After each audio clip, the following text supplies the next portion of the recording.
हो पाए, बस जल्दी करो, नहीं तो हो ही नहीं पाएगा आज, मुझे लग रहा सो है। बेटा स्पीड थोड़ी तेज कर लेना, फास्ट फास्ट फास्ट। ओके, हाँ। तो अब है नेचर ऑफ मैनेजमेंट।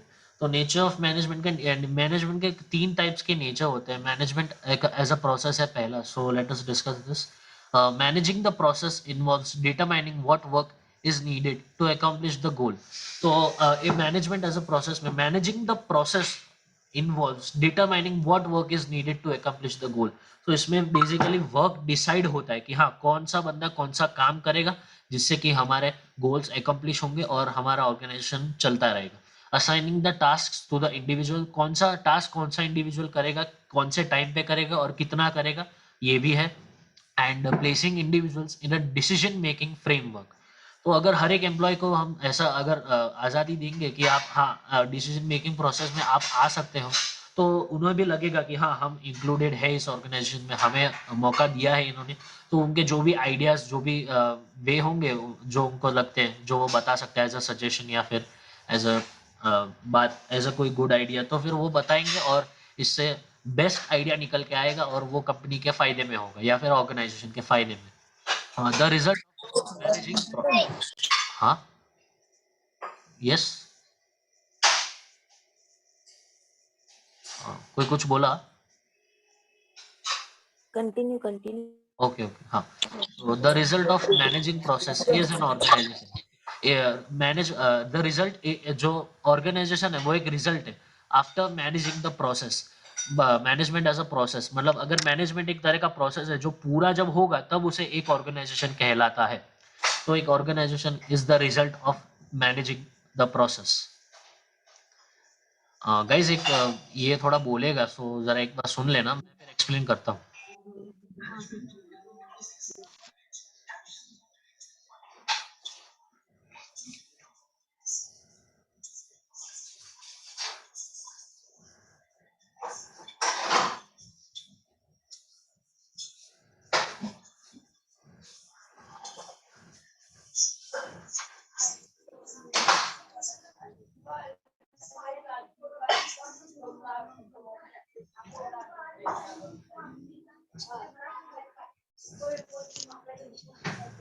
कुछ सुनाई नहीं दे रहा है। हाँ नहीं नहीं, मैं समझाऊंगा, नॉट अ प्रॉब्लम। चालू ही नहीं अच्छा, करा ओके था ओके। असाइनमेंट, चालू ही नहीं करा था भैया ने। मैं एक्चुअली इसे स्टॉप भी नहीं कर सकता, ये पॉज का ऑप्शन नहीं है इसमें, इसलिए मैंने सोचा कि इसे एक बार बोलने दो और फिर मैं समझाऊंगा। सो अब सेकंड है management okay as an okay. Activity. हाँ, तो अब सेकंड है मैनेजमेंट एज एन एक्टिविटी। तो management is a process by which actions are directed by a cooperative group for achieving common goals. तो मैनेजमेंट एक प्रोसेस है which actions are directed, जो भी काम एग्जीक्यूट करते हैं, एग्जीक्यूशन बेसिकली कोई भी गोल्स के तरफ एग्जीक्यूट करना, तो उनके लिए स्टेप्स लेना। तो ये डायरेक्टेड होता है बाय अ कॉर्प, ये इनको मतलब डायरेक्शन देता है एक कोऑपरेटिव ग्रुप, ताकि वो कॉमन गोल्स अचीव कर सकें। It is a process of coordinating it's resources like finance, people and raw materials effectively for production. तो ये एक प्रोसेस है जहाँ पे सब एक दूसरे के साथ मिल बांट के, कोऑर्डिनेट करके, एक दूसरे की हेल्प करके रिसोर्सेज लाइक मतलब एक रिसोर्सेज को, रॉ मटेरियल्स को फिनिश गुड्स में कन्वर्ट करेंगे with the help of finance, people, raw material, और इससे प्रोडक्शन इफेक्टिवली बढ़ेगा और क्वालिटी भी बढ़ेगी। Managing people, money, material and machinery. Guys ये 4 एम्स है मैनेजमेंट के, तो अगर आप लिखना चाहें या फिर कोई स्क्रीनशॉट वगैरह लेना चाहे तो ले सकते हैं। 4 aims of management: man, material, money and machinery. People मतलब आप ले man, man, money, material and machinery. So हाँ, ये 4 एम्स है मैनेजमेंट के, और ये पूरा बेस है ऑर्गेनाइजिंग एनी इंडस्ट्री। तो अगर कोई इंडस्ट्री को और आप अच्छे से ऑर्गेनाइज करना चाहते हैं तो ये 4 चीजें आपकी सबसे बेसिक है, ये 4 चीजें आपके पास होनी चाहिए, तब जाके आप एक ऑर्गेनाइजेशन एस्टैब्लिश करेंगे और इफेक्टिवली रन कर पाएंगे। It consist of achieving the business objectives. तो मैनेजमेंट एज एक्टिविटी में बिजनेस ऑब्जेक्टिव्स, जैसे कि मैंने लास्ट सेशन में कहा था, सोशल ऑब्जेक्टिव्स, ऑर्गेनाइजेशन ऑब्जेक्टिव्स और पर्सनल ऑब्जेक्टिव्स। तो ये 3 है जो मैंने लास्ट सेशन में कहा था, आप चाहे तो जाके देख सकते हैं। तो इसमें ये सारी तीनों 3 ऑब्जेक्टिव्स आते हैं बिज़नेस के। And putting the resources into operation, जितने भी रॉ मटेरियल्स हैं उनको ऑपरेशन में डाल के, मतलब एग्जीक्यूट करके उन्हें फिनिश गुड्स बनाना, और periodical checking of their performance to ensure productivity. So अगर मशीनरी में कुछ डिफॉल्ट है वगैरह, छोटी मोटी प्रॉब्लम है, या फिर रॉ मटेरियल्स थोड़े खराब है, या फिर प्रोडक्शन में 90% प्रोडक्शन अच्छा हुआ है, 10% प्रोडक्शन अच्छा नहीं हुआ, तो वो फिर से जाएगा प्रोडक्शन के लिए वगैरह। ये सब पीरियोडिकल चेकिंग्स भी करते रहना चाहिए ताकि परफॉर्मेंस अच्छे से इंश्योर हो सके प्रोडक्टिविटी के लिए। एक अच्छा परफॉर्मेंस बेसिकली देना, ताकि कोई गड़बड़ ना हो और स्मूथली ऑर्गेनाइजेशन रन होता रहे। Management is a purposeful activity. Management एक पर्पसफुल एक्टिविटी, एक पर्पस के लिए है एक activity. It is mainly concern with setting up of objectives and achieving those through it's functions. It is mainly concern with setting up of objectives. तो management में basically objectives setup करने के बाद उनको अचीव करते हैं, जैसे कि मैंने पहले कहा था, through the functions of management like planning, organizing, staffing, directing and controlling. तो एक्टिविटी है ये एक तरह की, जहाँ पे आप एक्टिविटीज परफॉर्म करेंगे, ये सारे फंक्शंस परफॉर्म करके आप प्रोडक्शन बढ़ाएंगे। गाइज अब फिर से ये मतलब बोलेंगे तो जस्ट 5-10 सेकेंड्स के लिए आप देख लीजिए, नॉट अ प्रॉब्लम। आवाज नहीं आएगी तो कोई प्रॉब्लम नहीं है, मैं बता दूंगा।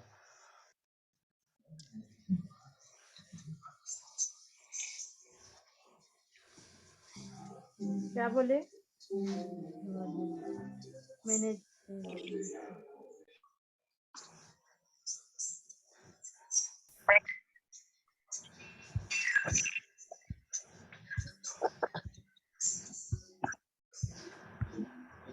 हाँ गाइज, इसने बोल अभी अभी बंद हुआ है, so मैं बताता हूँ।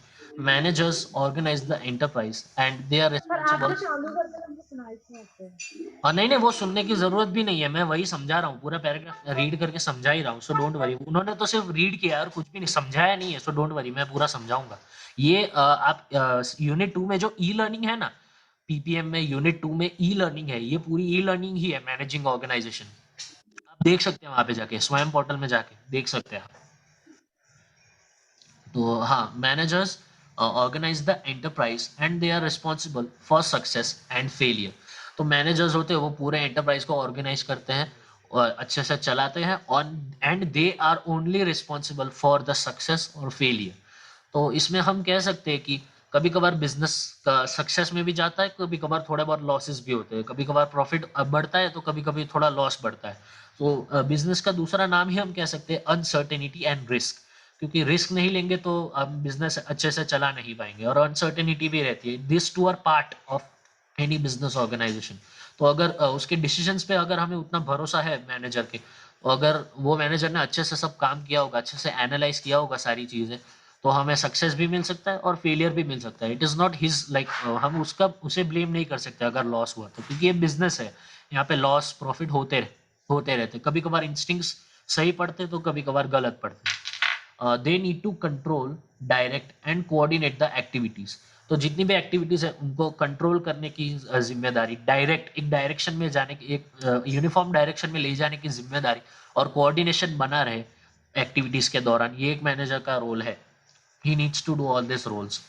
Management is now recognized and universally accepted as a discipline. तो मैनेजमेंट जो है अब अच्छे से सबको लोगों को समझ में आया है, what is management, what to do in management, what is to be done in management, and it is now universally accepted as a discipline.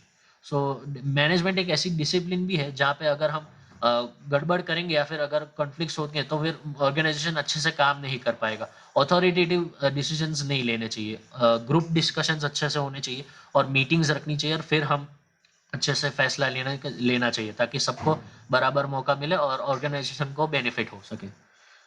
As it is also branch of knowledge. ये management से हमें कभी भी बहुत कुछ सीखने को मिलता है। कभी भी ऐसा आपको होगा ही नहीं कि बिजनेस में आपने एक लिमिट के बाद सीखना बंद कर दिया, ऐसा हो ही नहीं सकता। आपको हमेशा कुछ ना कुछ नया सीखने को मिलता ही रहेगा। So because that is why it is called a branch of knowledge. It has a code of conduct, methods and techniques to solve the problem. तो मैनेजमेंट एक ऐसी चीज है जहाँ पे एक कोड ऑफ कंडक्ट है, एक स्टैंडर्ड प्रोसीजर है, एक प्रोटोकॉल है, कुछ मेथड्स है और टेक्निक्स है ताकि ये सारे प्रॉब्लम्स को सॉल्व कर सके। तो अगर जैसे कि अब कोई एम्प्लॉय है, उसने कॉन्फिडेंशियल डॉक्यूमेंट्स जो कि एक कंपनी या कोई ऑर्गेनाइजेशन के है, राइवल कंपनी को बेच दिए, लेकिन अभी भी उसका प्रूव नहीं हुआ, he is only a suspect, उस पर डाउट है, तो हम उसे डायरेक्ट फायर नहीं कर सकते। There has to be a code of conduct, एक प्रोसीजर होना चाहिए, एक स्टैंडर्ड प्रोटोकॉल होना चाहिए। उस पर मीटिंग करेंगे, सभी की राय लेंगे, कैमरास होंगे तो सीसीटीवी कैमरास में हम देखेंगे कि क्या यही आदमी है जिसने वो प्रॉब्लम, जिसकी इसकी वजह से प्रॉब्लम अराइज हुई, या फिर वो कोई और था, और ही इज इनोसेंट और नॉट, ये सब एक देखना पड़ता है। It has a code of conduct, यही यही बात मैं कहना चाहता हूँ। एक स्टैंडर्ड प्रोसीजर, एक प्रोटोकॉल है, कुछ मेथड्स हैं जिससे कि हम पता लगा सकते हैं कि प्रॉब्लम कैसे सॉल्व कर सकते हैं, और कुछ टेक्निक्स है जिनकी मदद से हम प्रॉब्लम्स सॉल्व कर सकते हैं। वो जस्ट अ सेकेंड।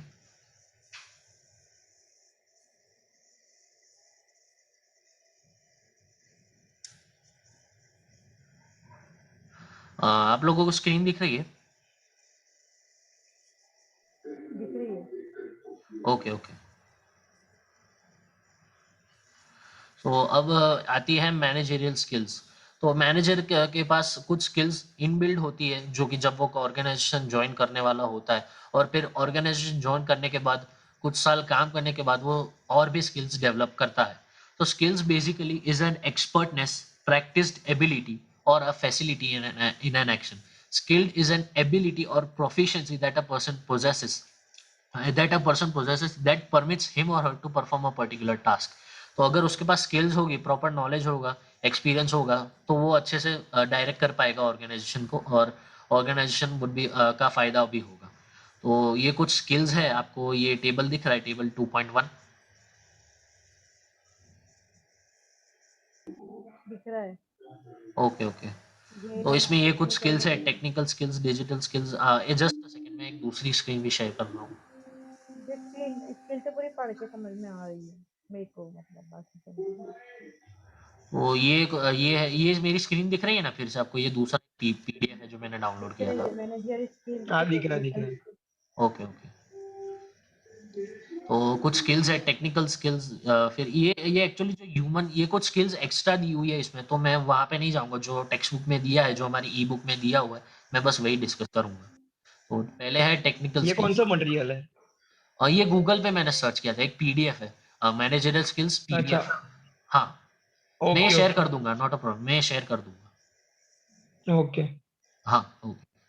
तो an effective manager must possess the following skills to perform his job well. तो उसके पास ये कुछ स्किल्स होने चाहिए ताकि वो अपना जॉब अच्छे से कर सके। पहला है टेक्निकल स्किल। तो ये एक एबिलिटी है using the procedures, techniques and knowledge of a specialised field. अब जैसे कि वो मार्केटिंग टीम का हेड है, मतलब मैनेजर है, तो मार्केटिंग में कौन से टेक्निकल स्किल्स यूज होते हैं, तो वो उसके अंडर में आता है। जैसे कि हम कह सकते हैं also include analytical ability and competent use of tools. इसमें सारे टूल्स, टेक्निक्स, मेथड्स ये सब यूज होते हैं। तो बढ़ाने के लिए हमें, जैसे कि मार्केटिंग में है, तो मार्केटिंग में होर्डिंग्स, बोर्ड्स, पोस्टर्स वगैरह ये सब लगाना, ये सब टूल्स है एक तरह के, तो ये उसके अंदर आते हैं। वो कहाँ पे लगाएंगे, कैसे लगाएंगे, वो टूल्स कैसे यूज करेंगे हम, कैसे टूल्स होंगे, मतलब पोस्टर्स हम कैसे लगाएंगे वगैरह, ये सब है। So technical skills are especially important for the first line managers. These skills becomes less important than human and conceptual skills as manager move up to hierarchy. जैसे कि ये जो मतलब कह सकते हैं लो लेवल मैनेजर्स है, ये उनके लिए एक बहुत बड़ी स्किल है, लेकिन जैसे जैसे वो ऊपर जाएंगे हायरार्की में, मतलब मिडिल लेवल मैनेजमेंट और लोअर लेवल, तो ये स्किल उनके लिए कम इंपॉर्टेंट होगी, क्योंकि फिर वो जहाँ पे जो उनकी जगह लेगा वो ये काम करेगा। फिर सेकंड है कंसेप्चुअल। ये ह्यूमन वाला नहीं है, मैंने देखा टेक्स्ट बुक में। कंसेप्चुअल स्किल्स, ये these skills are most important at the top level, top management levels. More specifically, conceptual skills refers to the ability, हमारी काबिलियत पे है, to organize information and to judge relationships within a complex whole।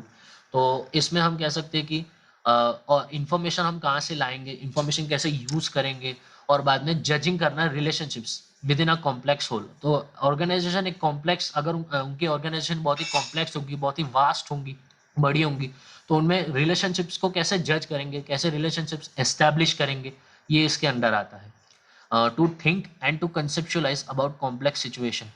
तो एक पूरा conceptualise करना, visualise करना, उसके बारे में सोचना कि कॉम्प्लेक्स सिचुएशंस जब आएंगी, मतलब जैसे कि अभी तो प्रोडक्शन अच्छा चल रहा है, सब अच्छे से चल रहा है, लेकिन जब रिस्क और अनसर्टेनिटी है, जैसे कि मैंने कहा बिजनेस का दूसरा नाम ही है रिस्क एंड अनसर्टेनिटी, तो जब वो आएंगे तब मैं क्या करूंगा, तब मैं क्या सोचूंगा, और मैं कैसे रिस्क एंड अनसर्टेनिटी को कम से कम करूंगा और प्रॉफिट्स बढ़ाऊंगा, तो ये भी उसे सोचना पड़ता है।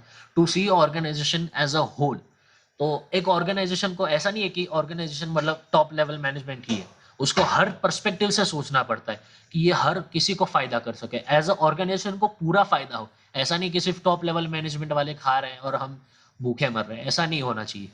As a whole, to see organisation as a whole, equally देखना, इक्वालिटी, बेसिकली एक मैनेजर को इक्वली देखना चाहिए सभी को, ऑर्गेनाइजेशन एज अ होल, पूरी तरह से देखना। फिर है to understand the relationships among various sub units, तो रिलेशनशिप्स, हाँ, किसी को कोई doubt? No.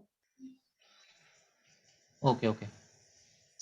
To understand the relationships among various sub units, तो उसके जितने भी छोटे यूनिट्स हैं जिनमें उन्होंने जिस जो मैनेजर ने डिवाइड किए, उनमें रिलेशनशिप को भी अंडरस्टैंड करना, उसे कैसे इंप्रूव करना, कॉन्फ्लिक्ट्स ना हो ये भी उसे देखना, और कैसे स्मूथ फ्लो होता रहे ऑर्गेनाइजेशन में।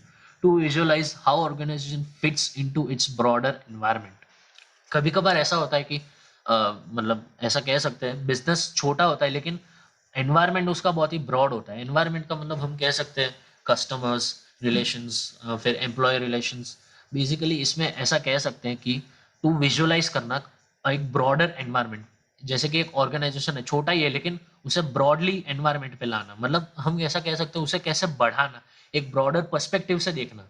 ऐसा नहीं कि ऑर्गेनाइजेशन छोटा है तो छोटी सोच ही रखने की, बड़ी सोच भी रख सकते हैं, to a broader fits into broader environment, कैसे हम अपने बिजनेस को बढ़ा सकते हैं, कैसे प्रॉफिट्स बढ़ा सकते हैं, कैसे small scale industry to medium and to large बना सकते हैं, ये भी उसे विजुअलाइज करना चाहिए। फिर to recognise significant elements in a situation and to understand the relationships among the elements, तो उन्हें पहचानना सिग्निफिकेंट एलिमेंट्स कौन कौन से हैं एक सिचुएशन। अब जैसे कि कोई एक प्रॉब्लम है, तो उस प्रॉब्लम में जितने भी एलिमेंट्स हैं, जैसे कि मैंने ऊपर एग्जांपल दिया वो कॉन्फिडेंशियल इंफॉर्मेशन का, तो वहाँ पे एलिमेंट्स कौन कौन से सिग्निफिकेंस, तो वहाँ पे कोई कौन था जिसने देखा ये होते हुए, फिर कोई ऐसा एलिमेंट है जैसे कि कुछ सीसीटीवी कैमरास है, रिकॉर्डर्स है, या फिर मोशन कंट्रोल लाइट्स है, या फिर ऐसा कुछ है, तो ये सब देखना, रिकॉग्नाइज करना, and to understand the relationship among the elements, तो ये एलिमेंट्स कैसे काम करते हैं उनको अभी अंडरस्टैंडिंग उसको रहना चाहिए। फिर है to understand how a change in one unit will impact the others unit, कि अगर एक यूनिट चेंज होगा तो दूसरे यूनिट्स पर इसका क्या असर पड़ेगा वो भी उसको देखना पड़ता है। अब जैसे कि एक यूनिट है वो 8 घंटे काम कर रहा है और बाकी सारे 10 घंटे काम कर रहे हैं, सॉरी सॉरी, इसका उल्टा है, मतलब एक एक यूनिट है वो 10 आवर्स काम कर रहा है, बाकी सब 8 आवर्स काम कर रहे हैं, तो इसका बैलेंस कैसे बनाना है इन दोनों के बीच में।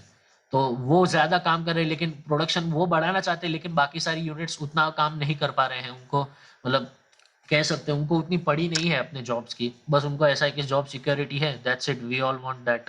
तो ये इम्पैक्ट कैसे होता है, अगर एक यूनिट चेंज होती है तो दूसरे पर इसका क्या इफेक्ट आता है। तो ये अगर गुड चेंज है तो फिर उसे चेंज को अपनाना चाहिए, और अगर बैड चेंज है तो उसे इग्नोर करना चाहिए। To coordinate and integrate the entire organisation's interest and activities, तो ये वो जो प्रिंसिपल ऑफ मैनेजमेंट मैंने लास्ट टाइम बताया था, subordination of individual interest to general interest, तो ये एक अंडरस्टैंडिंग होनी चाहिए उसमें कि मतलब उसे कोऑर्डिनेट करना चाहिए दूसरों के साथ, और पूरे एंटायर ऑर्गेनाइजेशन को इंटरेस्ट, पूरे ऑर्गेनाइजेशन के इंटरेस्ट और एक्टिविटीज इंटीग्रेट कर देने चाहिए, ताकि लोग एक डायरेक्शन में जा सके, वरना अगर अलग अलग डायरेक्शन में जाएंगे तो the organisation will split into parts and that we don't want, वरना फिर गोल्स अच्छे से अचीव नहीं हो पाएंगे, बहुत टाइम लगेगा और बिजनेस अच्छे से चल नहीं पाएगा। To think in the abstract, तो ब्रॉडर इसमें भी ऐसा बोल सकते हैं हम, ब्रॉडर वे में सोचना, और एब्स्ट्रैक्ट का मतलब हम ले सकते हैं, जस्ट अ सेकेंड, हाँ एब्स्ट्रैक्ट,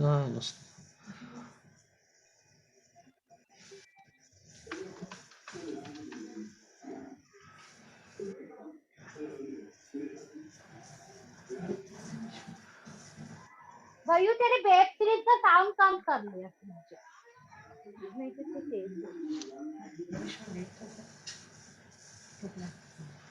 थोड़ा टाइम है इसमें। इसमें कह सकते हैं हम to think in the abstract. तो एब्स्ट्रैक्ट का मतलब हम कह सकते हैं कि existing only as an idea and not a physical thing. तो आइडियाज में सोचना चाहिए अच्छे से।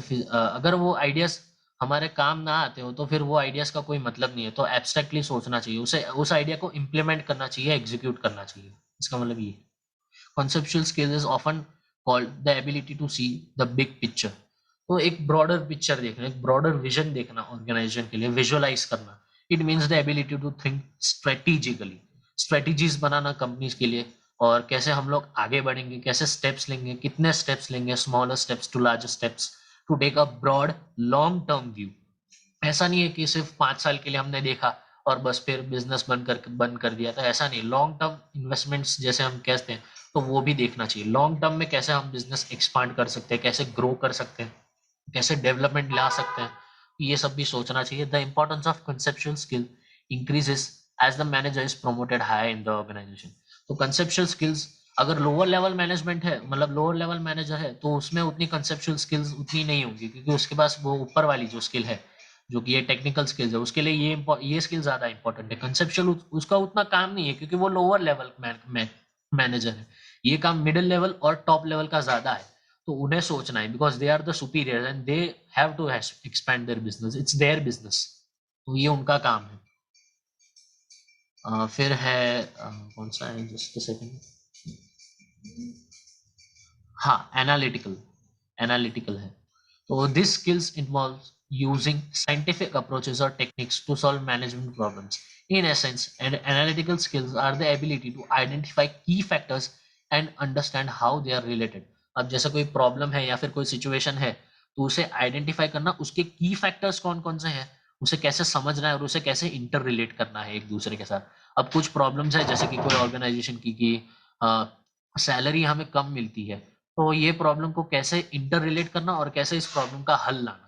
क्योंकि ऐसे बहुत सारे एम्प्लॉयज की कंप्लेंट्स होती है कि हमारी सैलरी कम है, हम बहुत काम करते हैं लेकिन हमारी सैलरी उतनी है, लो हाइक बेसिकली हम कह सकते हैं। तो वो प्रॉब्लम को कैसे दूर करना, एक जैसे हम कहते हैं कि इसके की फैक्टर्स आइडेंटिफाई करना, कि हाँ ऐसा क्यों हो रहा है कि इनकी सैलरी कम है, क्योंकि ये प्रोडक्शन पे उतना ध्यान नहीं दे रहे। तो प्रोडक्शन बढ़ाएंगे तब जाके इनका सेल्स बढ़ेगा और प्रॉफिट आएगा, तो ऑटोमेटिकली इनका प्रॉफिट बढ़ेगा। तो हमें उन्हें उस डायरेक्शन में गाइड करना चाहिए। This skills include the ability to diagnose and evaluate. तो इसमें इवैल्यूएशन भी करना है और डायग्नोस भी करना है।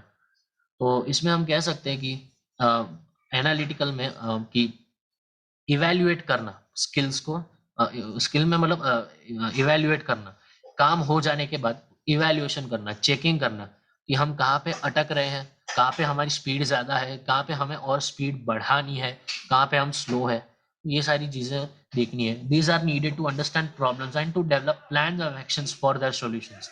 तो प्लान ऑफ एक्शन क्या होगा हमारा इस प्रॉब्लम के लिए। अब जैसे कि आज हमने हमारा गोल अचीव कर लिया, लेकिन कल का गोल बहुत ही हार्ड है, तो वो हम कैसे अचीव करेंगे, what is our plan of action, हम उसके लिए क्या करेंगे। Plan of action is how we are going to execute that plan, how are we going to execute. तो इसमें भी ये चीजें हैं। फिर है it is ability to think about how. अभी आप कौन से पॉइंट में चल रहे हो? 2.2 हाँ पॉइंट मतलब कौन सा बता रहे हो? 5 बता रहे हो ना? नहीं मैं 6th बता रहा हूँ, 6th। हाँ, 7 फिफ्थ नहीं है, फिफ्थ नहीं है, टेक्स्ट बुक में मैंने देखा ये कुछ एक्स्ट्रा स्किल्स है, तो फिफ्थ वाला नहीं है। मैं पूछी कि 7 से मेरा है ना? हाँ इसके बाद तुम्हारा है। हाँ आई नो हाँ हाँ ठीक है कंटिन्यू। ओके। सो हाँ, इसमें हमारी एबिलिटी होती है to think about how multiple complex variables interact.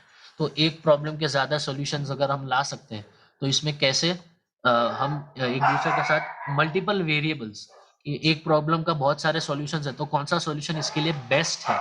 Multiple complex मतलब कॉम्प्लेक्स का मतलब difficult to understand variables interact, कैसे एक प्रॉब्लम के साथ बहुत सारे सॉल्यूशंस एक दूसरे के साथ अगर हम इंटरैक्ट करें, हम देखें कि इसका ये आइडिया है, इसका वो आइडिया है इस प्रॉब्लम के लिए, तो उसमें सारे आइडिया सुनना और उसके लिए बेस्ट हमें लेना।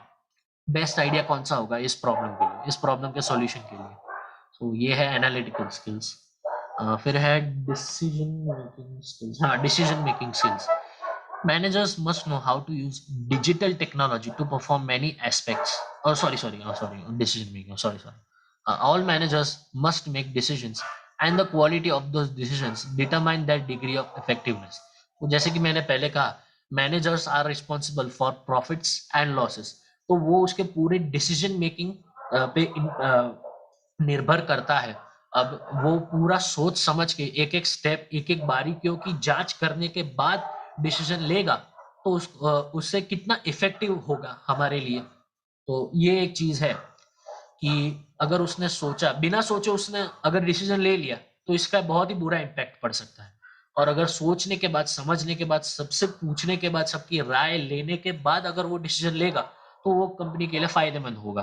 तो इसमें डिसीजन मेकिंग स्किल्स भी उसमें होनी चाहिए। ऐसा नहीं है कि मैं अकेले, मतलब बेसिकली ये सेंट्रलाइजेशन की तरह ही है। अकेले मैनेजर अकेले मतलब मैनेजर डिसीजन नहीं ले सकता। He has to take advice from each and everyone. He has to see each and everyone's perspective and then take a joint decision. वो अकेले डिसीजन नहीं ले सकता। He has to ask everyone. तो उसके लिए बेस्ट है, वो कंपनी के लिए भी बेस्ट है और उसके लिए भी बेस्ट है। फिर है digital skills. Managers must know how to use digital technology to perform many aspects of their jobs. अब जैसे कि इससे पहले कोरोना वायरस जब नहीं था, उससे पहले डिजिटल स्किल्स की क्या थी और अब उसके बाद डिजिटल स्किल्स कैसी हो गई। तो पहले तो ये जूम मीटिंग्स, ये फिर गूगल मीट और फिर कह सकते हैं माइक्रोसॉफ्ट टीम्स, ये सब उतने यूज नहीं आते थे क्योंकि मीटिंग्स रूबरू होती थी। It was like face to face meetings होती थी। लेकिन फिर जैसे ये कोरोना आया, लॉकडाउन आया हो, डिस्टेंसिंग आया, सोशल डिस्टेंसिंग वगैरह, तो लेकिन अब ऐसे काम में हम काम छोड़ तो नहीं सकते, काम तो करते रहना पड़ेगा, भले स्लो रेट में हो तो स्लो रेट में। तो यहाँ पे डिजिटल स्किल्स काम आती है मैनेजर की। तो वो कैसे पीपीटी बनाएगा, कैसे उसे प्रेजेंट करेगा, जैसे हम अभी कर रहे हैं डिजिटल स्किल्स, ये एक तरह की डिजिटल स्किल है। कैसे हम मीटिंग बना सकते हैं, कैसे लोगों को इनवाइट करेंगे, कितना मतलब पैसा खर्च होगा, ज्यादा से ज्यादा लोग ज्वाइन कर सकेंगे इसमें। तो ये सब हमें देखना चाहिए। बेसिकली नेटवर्क, इंटरनेट वगैरह, कंप्यूटर, मोबाइल टेक्नोलॉजी इसमें आ सकती है, डिजिटल सारी स्किल्स। फिर है इंटरपर्सनल स्किल्स। तो interpersonal skills, effective communication is vital for effective managerial performances. तो इंटरपर्सनल स्किल्स में कम्युनिकेशन एक तरह का बोल सकते हैं मेन होता है। इफेक्टिव कम्युनिकेशन अगर होगा तो मैनेजर के तो वो इफेक्टिव होगा फॉर द मैनेजरियल परफॉर्मेंसेस। जैसे कि बिजनेस कम्युनिकेशंस में हमने सुना है कि अगर इफेक्टिव कम्युनिकेशन होगा तो ये कंपनी के हित में होगा, और अगर कम्युनिकेशन उतना अच्छे से नहीं हुआ जितना हमने सोचा है, तो शायद हो सकता है कि हमें वो प्रोजेक्ट या फिर वो जो भी है चीज वो हमें ना मिले। वो इसमें इंटरपर्सनल स्किल्स में communication skills is vital. This skill is crucial for managers who must achieve results through the efforts of others. तो इसमें मैनेजर जितने भी एचआर के साथ मिलके ऐसे एम्प्लॉयज को रिक्रूट करता है जिनको कम्युनिकेशन स्किल्स आती है, जिनकी कम्युनिकेशन स्किल्स अच्छी है, जो कि नेगोशिएशन स्किल्स में भी अच्छे हैं, वो नेगोशिएट कर सकते हैं। It is the ability to exchange ideas and information in the way that other people understand the message.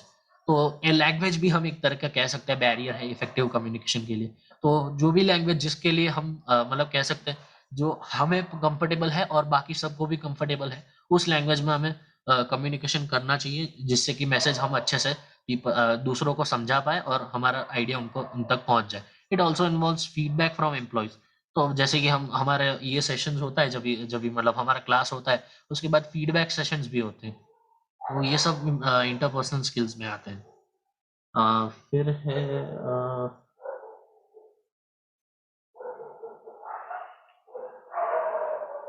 Just a second guys, मैं जरा देख लूं।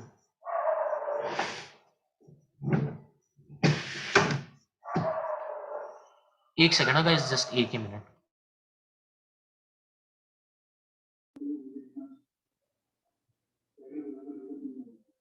इतने कम लोग। हेलो।